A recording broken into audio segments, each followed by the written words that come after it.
رضی اللہ تعالی عنہما نے نبی کریم صلی اللہ علیہ وسلم سے نقل کیا ہے کہ میری امت کو رمضان شریف کے بارے میں 5 چیزیں مخصوص طور سے دی گئی ہیں جو پہلی امتوں کو نہیں ملی ہے۔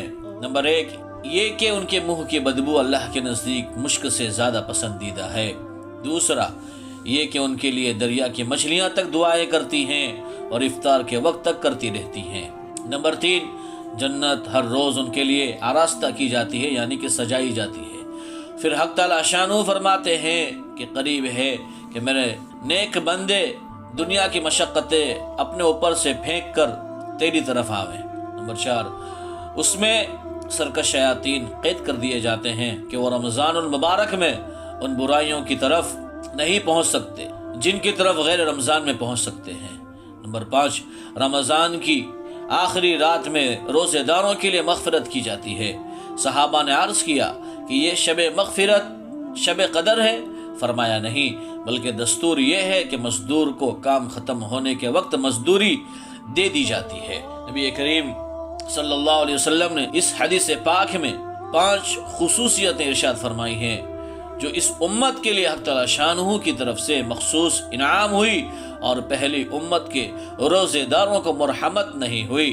کاش ہمیں اس نعمت کی قدر ہوتی اور ان خصوصی عطایا کے حصول ہم کوشش کرتے۔ منہ کی بدبو کا مطلب اول یہ کہ روزے دار کے منہ کی بدبو جو بھوک کی حالت میں ہو جاتی ہے حق تعالی شانہ کے نزدیک مشک سے بھی زیادہ پسندیدہ ہے، اور شرائع حدیث نے اس کے 8 قول نقل کیے ہیں۔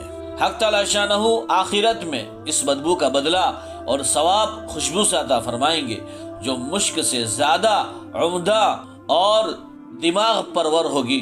مطلب تو ظاہر ہے اور اس میں کچھ بعد بھی نہیں۔ نیز در منصور کی ایک اور روایت میں اس کی تصریح بھی ہے، اس لیے یہ بمنزلہ متعین کے ہے۔ دوسرا قول یہ کہ قیامت میں جب قبروں سے اٹھیں گے تو یہ علامت ہوگی کہ روزہ دار کی منہ سے خوشبو جو مشک سے بھی بہتر ہوگی وہ آئے گی۔ تیسرا مطلب جو بندے کی ناقص رائے میں ان دونوں سے اچھا ہے وہ یہ کہ دنیا ہی میں اللہ کے نزدیک اس بو کی قدر مشک کی خوشبو سے زیادہ پسندیدہ ہے۔ مقصود روزے دار کا کمال تقرب ہے۔ روزہ حق تعالی شانہ کی محبوب ترین عبادتوں میں سے ایک ہے۔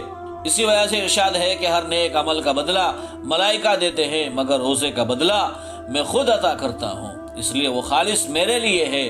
بعض مشائخ سے منقول ہے کہ یہ لفظ اجزا بھی ہی ہے، یعنی یہ کہ اس کا بدلہ میں خود دیتا ہوں، اور محبوب کے ملنے سے زیادہ اونچا بدلہ اور کیا ہو سکتا ہے۔